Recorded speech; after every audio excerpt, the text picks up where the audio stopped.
오늘 사도신경 이제 마지막 우리가 함께 보는 마지막 시간입니다. 그동안 우리가 성부 하나님에 대한 신앙 고백들이 구체적으로 어떻게 됐는지, 또 성자 하나님에 대한 신앙 고백이 또 구체적으로 어떻게 흘러갔는지, 이제 성령 하나님과 관련하여 그 신앙 고백에 연결되어서 우리 성도의 삶이 어떻게 되는지에 대한 그런 믿음의 고백들을 계속 배워왔는데요. 오늘은 마지막으로 영원히 사는 것을 믿는다는 것이 무엇인지, 또 그 영원히 사는 그 은혜가 우리에게 주는 위로가 무엇인지를 함께 보게 됩니다.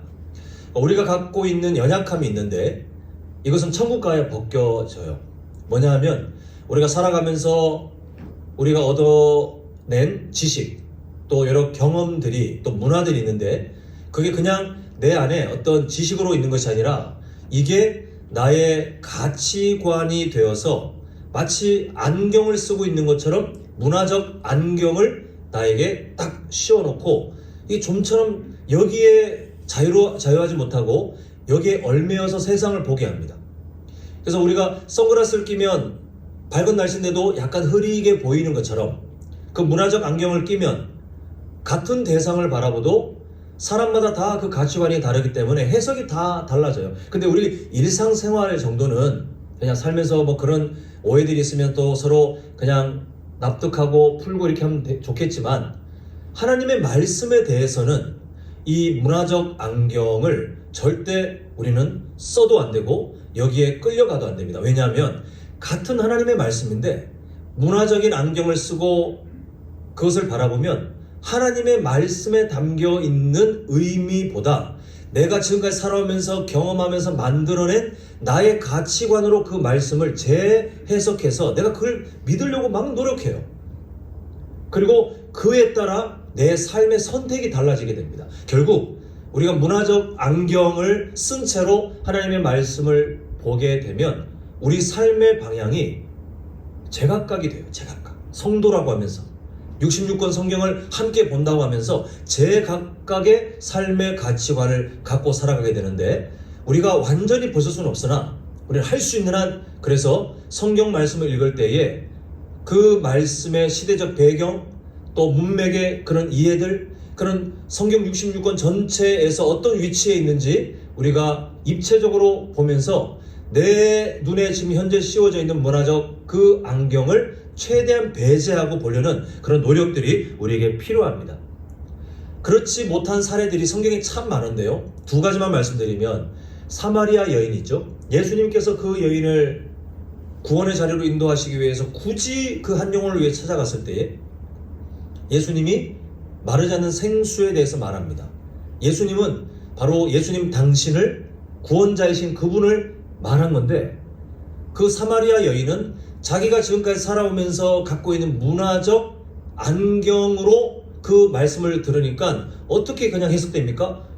우리 그냥 본인들이 마시는 일반적인 물, 그 물이 어디 있습니까? 이렇게 그 물을 찾는 것을 보게 되잖아요. 물론 나중에는 깨닫게 되었겠지만 그 문화적인 안경이라는 한계에 갇히니까 예수님께서 자신을 향해서 설명하시기를 생수, 그렇게 말을 해줘도 그 사실을 깨닫지 못하는 모습을 우리가 보았습니다. 또 하나, 이런 그거는 그 정도는 괜찮지 않나요 하겠지만 더 심각한 문제의 한 사례를 말씀드리면, 변화받기 전 사도 바울은 우리보다 더 구약 성경을 잘 알았던 정말 학자였습니다.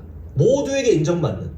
그런데 그 똑같은 구약 성경을 우리는 보면서 예수님을 발견하잖아요.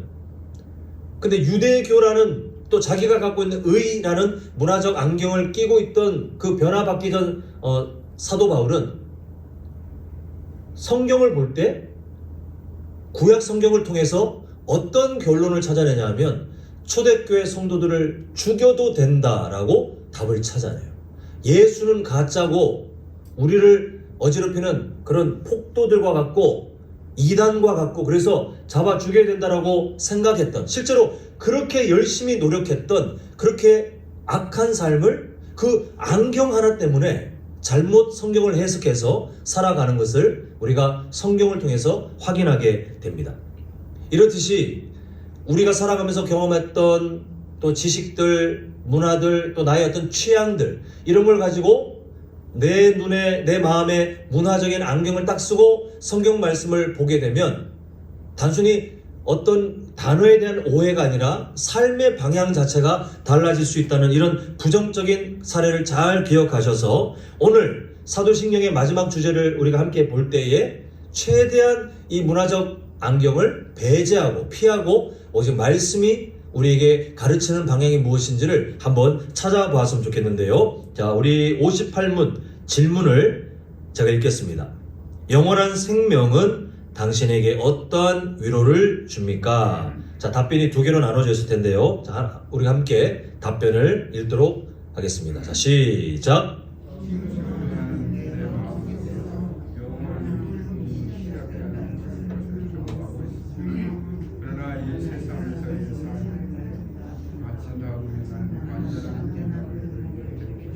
예, 지금 첫 번째 답변 보니까 영원한 기쁨이 영생, 하나님께서 영원히 살도록 하시는 그 영생으로부터 이미 시작되었다라고 하는데 근데 완성되는 지점이 있다라는 거예요. 그 내용을 담고 있습니다. 자, 그 다음 답변 한번 보겠습니다. 자, 시작.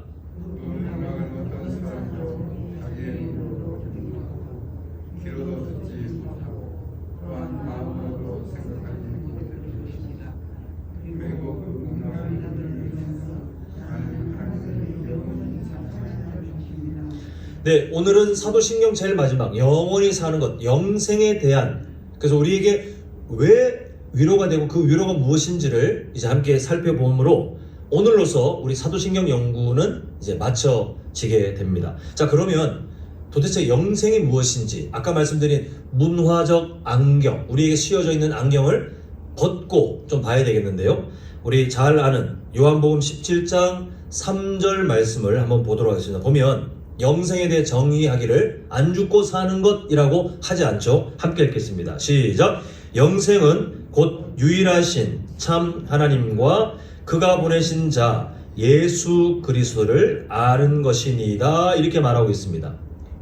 꽤 많은 사람들이 영생하면 물론 이 내용을 알 수는 있겠지만 금방 읽은 그 요한복음 17장 3절의 말씀을 알 수 있지만 이 단어의 의미에 자꾸 갇히는 분들이 계세요. 영생하면 안 죽는 거, 여기에 우선순위가 되는데 영생은 안 죽는 것에 초점이 맞춰져 있지 않고 지금 보고 계시는 말씀처럼 하나님과의 관계에서부터 영생의 정의가 내려지는 것을 보게 됩니다. 이 조건이 안 지켜지면요, 안 죽는 게 복이 아니라 저주가 돼요.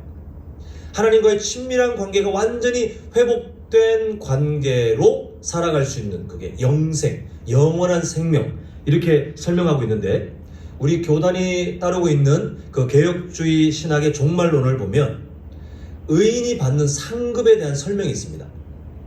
의인이 받는 상급이 무엇인지, 우리가 상급에 대해서 수많은 상상들을 사람들이 하고 있는데 일단 개혁주의 신학, 우리 교회가 소속되어 있는 교단 신학을 따라서 보면 이렇게 됩니다. 한번 화면을 보시면요, 제가 한번 읽겠습니다. 의인의 상급은 영생, 즉 무궁한 삶뿐만 아니라 이 세상에 존재했던 모든 문제들이 없어진 가장 충만한 삶으로 묘사되고 있습니다. 어디서 묘사되고 있다는 말이냐면 성경에서 묘사되고 있다는 거예요.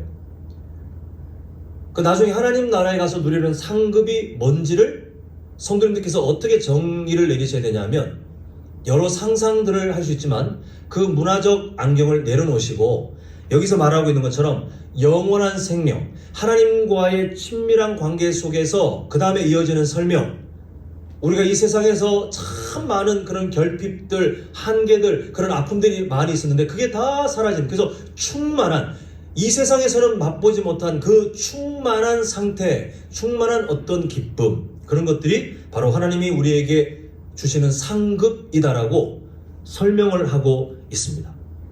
또 계속해서 이어지는 그 개혁주의 종말론의 그 진리를 이어서 보면 제가 읽겠습니다. 이러한 삶의 충만함은, 금방 충만한 삶을 설명했잖아요. 그게 상급이라고 그랬고, 이러한 삶의 충만함은 하나님과의 교제 속에서 누리게 되는데 이 하나님과의 교제가 바로 무엇의 핵심이라고 하죠?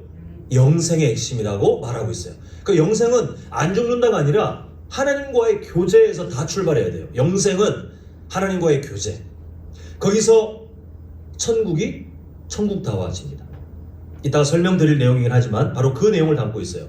오늘 17장 5절, 요한복음 17장 5절에서 보았던 영생은이라고 했던 정의가 바로 이 내용, 화면에 보고 계시는 하나님과의 교제가 영생의 핵심이다라고 하는 게 바로 이 말씀에서 나온 진리인데, 정리해보자면 영원한 생명은 삼위일체 되신 하나님과 완전한 수준의 교제를 누리게 되는 그 영원한 교제가 바로 영생, 영원한 생명이다라고 우리에게 말하고 있습니다. 근데 이 복된 상태는 우리가 지금까지 보았던, 또 성경님께서 이미 알고 계시는 신앙 고백처럼 그냥 아무나 누리는 게 아니라 하나님께서 구원하기로 작정하신 그 한 사람, 또 그 믿음조차도 하나님이 예수님의 양이 되도록 하시기 위해서 우리에게 믿음을 주셨다고 되어 있는데, 그 믿음을 우리가 선물로 받아 예수님에 대한 인격적인 신앙 고백을 통해서 우리는 여전히 연약하지만 그러나 예수 그리스도의 보혈이 충분하기 때문에 우리를 의롭다고 칭하신 이후에 그 의롭게 된 자격을 가지고 장차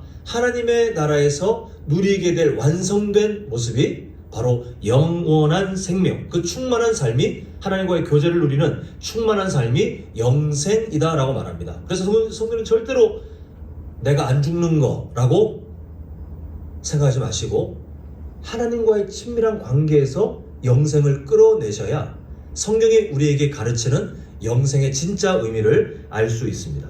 자, 그리고 오늘 58문의 답변을 보면 그 첫 번째 답변인데요, 영생이 주는 기쁨. 그래서 하나님과의 친밀한 관계, 그 완벽한 관계, 세상에서는 우리의 연약함 때문에, 하나님은 문제가 없는데 우리의 연약함 때문에 늘 한계가 있고 잃어버리고 그렇게 했던 그 하나님과의 친밀한 관계가 나중에 우리가 저 아름다운 하나님 나라에서 살게 되면 완벽한 수준이 되잖아요.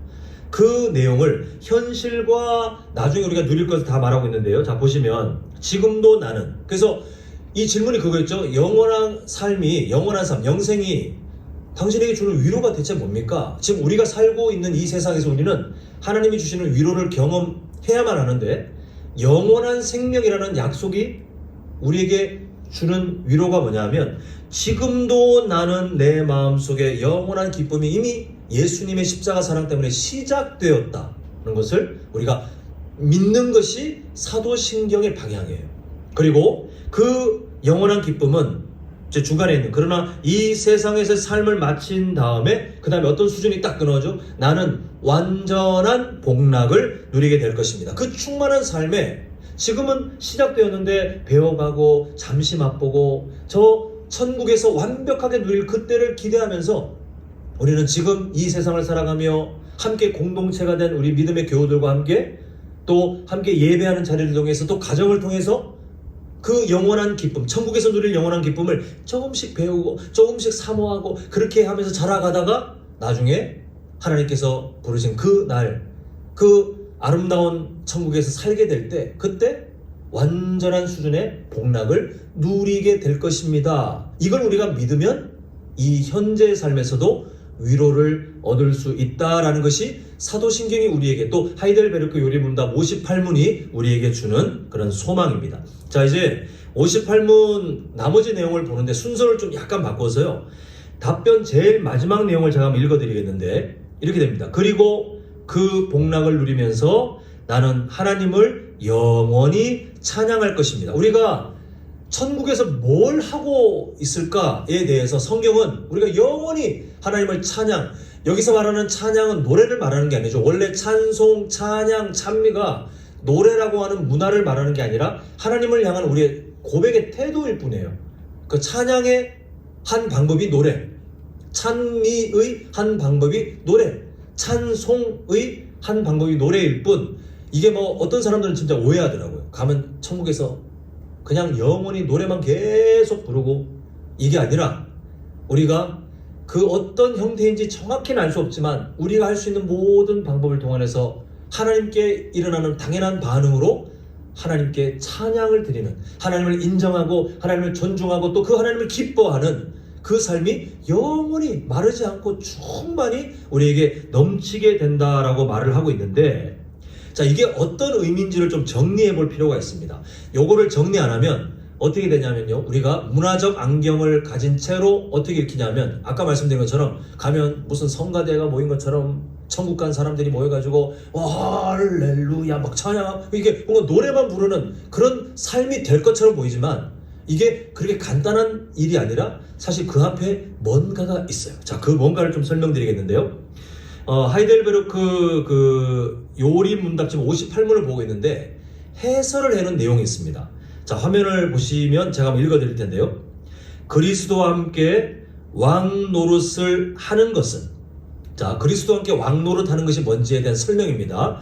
그리스도와 함께 왕 노릇 하는 것은 사람을 하나님의 형상으로 창조하여서 자연 만물을 다스리게 하신 그 뜻, 하나님의 뜻이죠. 계획이죠. 그 뜻이 새 하늘과 새 땅에서 완전히 이루어진다는 뜻입니다 라고 설명을 하고 있어요. 자, 이게 뭔지를 좀 말씀을 드려야 될 것 같습니다. 우리가 장차 성도가 하나님 나라에 가면 왕노릇한다라는 그 구절을 아마 다 상식적으로 아실 겁니다. 그런데 문화적 안경, 우리가 갖고 있는 어떤 문화, 우리가 갖고 있는 지식으로 그 구절을 보잖아요. 그러면 왕노릇이라는 다스린다 라는 그 단어 때문에 어떤 오해에 빠지냐 하면 누군가는 다스리는 권세를 펼치는 상위 계급이 되고 누군가는 그 다스림을 받는 하위 계급으로 이렇게 나누어진다라고 상상을 해요. 여기서 멈추지 않고 한 단계 더 나가서 이게 천국에서 누리는 상급이라고 또 오해를 합니다. 아까 전에 우리가 보았지만 의인이 누리는 상급에 대한 우리 개혁주의 신학에서의 해석은 그게 아니었잖아요. 그런데 상급을 어떻게 하냐 하면 열심히 예수님 믿었던 사람들은 상위 계급에 가서 왕처럼 다스리고 좀 열심히 예수님 믿지 못한 그런 사람들은 그 어떤 존재들의 다스림을 받으면서 사는 하위 계급이 된다라고 이렇게 생각하면서 어떤 신앙 동료가 되냐면 이왕 천국 갈 때 우리가 왕 노릇하는 왕 같은 존재로 우리가 그렇게 다스리는 사람들 돼야 되지 않겠느냐 이렇게 신앙 동료를 하는 일들도 예전에 참 많이 있었습니다. 근데 서론에서 제가 조심해야 된다고 하는 그 일이 일어나는 거예요. 문화적인 안경, 내가 갖고 있는 문화적인 안경으로 성경을 읽다 보니 왕 노릇한다를 그냥 거기서 막 상상하여 다른 성경 구절들을 갖다 붙이면서 이게 마치 누구를 통치하고 누구의 군림하고 그렇게 계급이 나눠지고 이렇게 오해를 하는데 지금 화면에 보시는 것처럼 성경이 말하고 있는 왕 노릇한다의 의미는 우리가 갖고 있는 그렇게 순간 떠오르는 왕 노릇한다의 의미와 완전히 달라요. 그러니까 지금 이 내용도 이제 제가 설명드릴 내용을 담고 있지만 좀 더 쉽게 한번 설명을 드려보고 싶은데요. 성경은 상징이 참 많습니다. 우리가 잘 아는 그 요한계시록에 666이라는 숫자가 실제적인 숫자 그 자체에 대한 경고가 아니라 상징이에요. 상징. 만약에 우리가 문자적으로 그 666이라는 숫자를 정말 의미 있게 받아들이신다면 제가 차 타고 가다가 몇 번 봤는데 여수시에 666번 있더라고요. 버스. 그건 적그리스도에게 소속된 악한 버스입니다. 전화하셔가지고 교회들마다 다 전화해가지고 그 운송회사에 그 번호 빨리 바꾸라고 어디서 그런 저주받은 숫자를 이렇게 요청하거나 아니면 그 버스를 안 타시거나 보기만 해도 막 수술하치게 놀라면서 그렇게 하셔야 돼요. 숫자를 그대로 받아들이시면. 그런데 제가 짐작해 보기로는 그런 분은 한 번도 안 계실걸요. 666이라는 숫자가 성경에서 나온다는 거 알지만 그 버스를 볼 때 막 놀라시거나 막 소름이 돋거나 불편하거나 안 하실 겁니다. 왜냐하면 성경에 나오는 666이라는 숫자가 그 숫자 자체가 막 무슨 힘이 있고 무슨 의미가 있는 게 아니라 상징일 뿐, 그리고 우연히 666번이라는 숫자가 마침 버스에 배당되었다는 것을 성도님들께서 아시기 때문에 그래요. 이게 정상이에요. 상징을 알면 그 단어 자체를 받지 않고 그 안에 있는 의미들을 우리는 찾아낼 수 있습니다. 왕노릇한다가 같은 의미예요. 왕노릇한다, 다스린다라고 하는 예수님과 더불어 나중에 그렇게 된다라고 하는 성도에 대한 약속들을 우리가 갖고 있는 문화적 안경을 써가지고 그렇게 글자 그대로 받아들이면 진짜 천국 가서 누군가를 다스리고 계급이 나눠지고 이렇게 해석이 되지만 사실은 그렇지 않아요. 그 상징이 뭐냐 하면 지금 제가 잘 설명드리는 내용 들어보면 지금 보고 계시는 이게 뭔지가 이제 드러나실 텐데, 예수님께서 왕 되셨다는, 왕이시라는 사실을 아마 다 믿으실 겁니다. 근데 그 예수님은 어떤 분이냐면 죄와 사망의 권세를 일부분이 아니라 완전하게 이겨버리신 분이에요. 승리하신 분이에요. 영원히. 그래서 왕으로 충분히 존중받고 인정받으시는 분이에요. 근데 우리가 그 예수님을 믿고 있지만 이 땅에 살고 있는 중에 성도님들이 죄와 사망의 그 권세 아래에서 완벽하게 자유한 삶을 살고 계시다면 성도님들은 죽지 않아야 됩니다. 그리고 어떤 상태에서도 죄를 짓지 않으셔야 됩니다. 그런데 사실 그렇지 않잖아요? 우리는 점점 죽음을 향해 가고 있어요. 근데 언제 진짜 우리가 죄와 사망의 권세에서 완벽하게 자유해지냐면 저 아름다운 천국에서 예수님과 더불어 함께 동행하며 연합되어 살아갈 때, 그때 우리는 어떤 상태가 되냐 하면 죄와 사망의 권세를 이기신 왕이신 예수님과 똑같은 상태로 죄와 사망을 이긴 사람으로 살아가게 돼요. 예수님이 죄와 사망의 권세를 이기신 왕 노릇한다는 것은 그분과 동일한, 그래서 자유한, 완전하게 해방된 그런 거룩한 영화로운 상태가 되어서 우리가 그분과 연합되어, 그러나 영생의 의미 있죠. 친밀하게 교제하며 그렇게 살아가는 것을 성경은 왕 노릇한다, 통치한다, 다스린다, 이런 단어 안에 의미를 넣어놨습니다. 그래서 지금 보시는 그리스도와 함께 왕 노릇하는 것은 이제 이렇게 설명하죠. 사람을 하나님의 형상으로 창조하여서 자연 만물을 다스리게 하신 그 뜻. 원래 사람이 죄를 짓고 사는 존재이기를 하나님이 기대하지 않으셨잖아요. 그리고 죽는 존재이도록 하나님이 만드신 게 아니잖아요. 죄에 대한 결과입니다. 그런데 하나님께서 예수님의 십자가 사랑을 통하여 그 모든 저주의 결과를 다 해결하시고 저 아름다운 천국에 부름받은 성도들은 완벽하게 하나님의 뜻에 일치되는 존재로 살게 되기 때문에 그 왕이신 예수님과 내면도 실제 삶도, 물론 예수님이 하나님이시라는 그 권능과 동일하다는 의미는 아니고 죄와 사망의 권세를 이겨내신, 그렇게 우리도 똑같이 자유하고 해방된 존재로 살게 될 것이라는 약속이, 그 놀라운 소망이 바로 왕노릇하게 된다라는 단어에 담겨져 있습니다.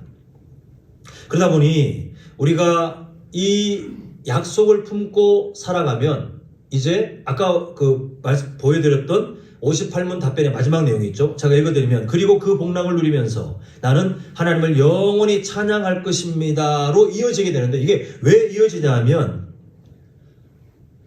우리가 원래의 삶이 예수님처럼 왕노릇할 존재가 아니지 않습니까? 죄와 사망의 권세를 이기신 그분처럼 나도 똑같이 하나님 나라에서 죄와 사망과는 이제 다시는 만날 일이 없는 정말 영광스러운 존재가 될 공로가 우리에게 하나도 없어요. 근데 천국 가서 보니 나는 이미 그런 상태를 허락받았어요. 그 존귀한, 그 영원한 상태를, 그 복된 상태를 허락받았어요. 근데 우리는 알죠. 이게 내가 그 땅에서 살아갈 때 뭔가 뭔가를 잘해서가 아니라 시작도 하나님의 은혜요. 되어가도록 인도하신 것도 하나님의 은혜요. 그리고 마침표 되는 하나님 나라에서 나 같은 존재가 예수님, 왕이신 예수님처럼 똑같이 죄와 사망의 권세를 완전히 이기고 승리하여 거기에 얽매이지 않고 영원히 자유롭게 해방되어 살아가도록 하신 그 은혜를 생각하면 딱 이 한마디가 나오는 거예요. 모든 것이 하나님의 은혜입니다. 그때 우리는 어떤 반응이 자동으로 나올까요? 지금도 성도님께서 아직 연약한 존재인 상태인데도 불구하고 하나님의 그 구원의 은혜가 막 체감되어지고, 또 하나님께서 나에게 베푸신 사랑을 깨달으면 하나님 감사합니다. 또 막 찬양에 부르는데 막 힘이 나고, 그게 막 찬양에 감동받고 그렇게 하시잖아요. 천국은 그런 장애물이 없어요. 우리가 충만하게 나의 마음을 드리고 하나님께 나의 반응이 어떤 막힘도 없이 즉각적으로 일어나는, 그래서 우리의 상태가 정확히 어떻게 될지는 가봐야 할 것 같아요. 성경이 우리에게 자세히 안 알려주고 있습니다. 다만 우리가 왕노릇하는 것처럼 그 놀라운 특권을 누리게 되었을 때에 우리 안에 모든 것이 하나님의 은혜입니다. 그 사실을 발견하며 인정하며 할 것은 결국은 하나님을 존중하고 감사하고 하나님을 인정하는 그 삶의 예배. 그래서 하나님을 찬송할 것이다라고 하는 그 일들이 바로 58문 마지막에 약속으로 주어지는 것을 보게 됩니다. 자, 이제 마지막으로 58문의 중간 답변을 보겠는데요. 지금 제가 처음에 반 받고 뒷부분의 끝을 지금 다뤘는데 이제 반을 보면 중간에 있는 반을 보면 이렇게 됩니다. 그 복락은 이제 천국에서 영생이라는 그 복락이 있죠. 영원히 안 죽는 게 아니라 하나님과의 친밀한 관계 속에 그 왕노릇하면서 누리게 되는 충만한 삶, 그게 의인에게 주어진 상급이라고 했는데 그 복락은 어떤 사람도 자기의 눈으로 보지 못하고 귀로도 듣지 못하고 또한 마음으로도 생각하지 못했던, 그러니까 우리가 상상할 수 없을 정도의 엄청난 수준의 좋은 것이라는 의미예요. 자, 근데 이 58문의 중간 답변은 고린도전서 2장 9절을 그대로 옮겨온 겁니다. 우리 한번 말씀을 보겠습니다. 자, 고린도전서 2장 9절 함께 읽겠습니다. 시작. 하나님이 자기를 사랑한다는 이유가 예비하신 모든 것은 눈으로 보지 못하고 귀로 듣지 못하고 사람의 마음으로 생각하지도 못하였다 함과 같다. 네, 하나님께서 우리에게 주실 저 아름다운 천국에서 우리가 영원히 누리게 될 그 영생의 충만한 상태는 뭘까? 라고 했을 때에 제가 서론에서 오늘 조심해야 됩니다 라고 했던 그게 또 적용돼야 돼요. 우리에게 내가 갖고 있는 문화적 안경을 끼고 장차 우리가 살아갈 어떤 저 천국 또 살아갈 삶을 상상하잖아요. 그러면 이 세상에서 내가 기쁨이 될 만한 것들, 그 조건을 그대로 천국으로 갖고 와서 그게 있으니까 천국에서도 마치 기쁘고 놀랍고 그렇게 될 거라고 우리가 생각하게 돼요. 근데 지금 보시는 것처럼 장차 우리가 누리게 될 그 천국의 삶의 기쁨은 우리가 보지도 못했고 듣지도 못했고 감히 우리가 상상해서 뭐 답을 내릴 만큼 그렇게 우리 인간의 수준으로 되어지는 게 아니라 그냥 너무 충만하다, 너무 좋다, 그냥 우리가 할 수 있는 것은 그거밖에 없어요. 제가 왜 이 답을 통해서 우리가 조심해야 된다고 말씀드렸냐 하면 성도님들 중에 이런 생각을 갖고 계신 분이 계신지 모르겠지만 저는 어릴 때 많이 들었어요. 천국이 왜 좋냐? 가면 황금길을 걸으며 벽은 다이아몬드요, 건물의 기둥은 또 무슨 보석이요, 찬란한 빛이 나고 그렇게 해서 천국이 좋은 곳이라고 하는 분들을 저는 많이 봤습니다. 그렇게 또 교육을 받았어요. 근데 나중에 보니까 아니에요. 왜 그게 천국이 그것 때문에 우리에게 기쁩니까? 제가 한번 비유를 생각해 봤는데 제가 만약에 성도님들께 어떤 좋은 일이 있어가지고 자 우리 전교인 제가 오늘 여수에서 제일 음식 맛있게 하는 중화 요리집 제가 예약했습니다. 가서 아주 비싼 음식 다 시키십시오. 요리 대접하겠습니다. 했을 때 성도님들께서 축하합니다. 좋습니다 하고 가시겠죠. 근데 그때 혹시 어떤 분이 야 가서 단무지 먹게 된다. 야 이제 가가지고 그거 까놓은 양파 이제 실컷 먹게 된다. 와 신난다. 이런 분이 계실까요? 물론 그런 취향을 갖고 계신 분이 계시다면 제가 뭐라고 할 수 없지만 우리가 일반적인 상황으로 보면 거기 가서 먹을 단무지를 기대하고 가지 않잖아요. 가면 뭐 요리, 좋은 재료를 또 정성스럽게 만들어낸 그런 음식들이 어떤 맛일까? 그런 기대감을 가지고 가지 그 일상에서 뭐 쉽게 볼 수 있는 어찌 보면 흔하디 흔한 단무지 먹을 작정에 막 들떠가지고 그렇게 식당으로 가는 분은 한 분도 안 계실 거예요. 이 세상에 황금이 천국에 도배되어 있다 할지라도 그 황금이 이 세상에서는 귀하지 천국에서는 단무지 수준이잖아요. 단무지. 왜냐하면 그게 무가치하다는 게 아니라 사도 요한이 자기가 갖고 있는 문화적 안경으로 표현하고 싶은 게 겨우 그거. 어떤 보석 닮았고 어떤 보석 이렇게 본인이 표현할 수 있는 걸 했지만 사실은 지금 보고 계시는 말씀처럼 사도 요한이 전달할 수 있는 한계가 너무 적어요.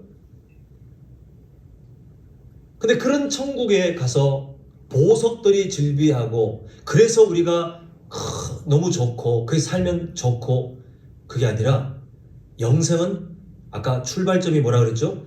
하나님과의 삼위일체 하나님과의 완벽한 교제. 그 완벽한 교제 때문에 누려지는 영원한 그 충만함이 영생의 기쁨이에요. 어디 단무지 같은 황금이 끼어들 틈이 있습니까? 어디 양파 따위밖에 안 될 보석이 그 기쁨을 대신 만들어내겠습니까? 아무런 의미가 없어요. 우리는 그저 하나님과의 완벽한 그리고 충만한 그리고 영원한 아무도 박탈할 수 없는데 내가 이 세상에서는 맛보지 못한 그 완전한 기쁨, 만족, 그 안식이 이제 가봐야 알겠지만 천국에 예비되어 있는데 누구로부터 얻어지는 기쁨이에요? 거기에 있는 어떤 좋은 환경이 아니라 하나님, 그 삼위일체 되신 하나님 때문에 우리에게 그런 기쁨이 있다라고 말씀하기 때문에 우리는 그냥 그것으로 천국이 좋은 것이에요. 그것으로 우리는 그 날을 기대하며 그 은혜를 소망하며 이 세상에서 살아가는 것이 마땅합니다. 이제 말씀을 맺겠습니다. 우리에게 주실 영생의 약속은 아까 질문을 통해서 보았던 것처럼 이 세상을 여전히 살고 있는 우리가 하나님께서 준비하신 그 위로를 경험하도록 예비하신 하나님의 사랑이에요. 그냥 어떤 신학적인 내용 장황하게 늘어놓고 나중에 잊어버리면 또 다시 하고 이 의미가 아니라 설령 우리가 잊어버리더라도 단 하나는 기억해야 되겠는데요. 하나님께서 우리에게 준비해 주신 영생의 기쁨은 너무나도 충만히 좋다. 보시는 고린도전서 2장 9절처럼 내가 지금 한 번도 본 적도 없고 들은 적도 없고 내가 마음으로 상상조차 할 수 없는 아니 얼마나 좋은 거지? 가보면 알겠지만 하나님은 나에게 그 은혜를 이미 허락해 놓으셨다는 사실을 알고 살아가는 사람과 새까맣게 모르고 살아가는 사람은 이 세상에서의 삶의 질이 다르다는 것입니다.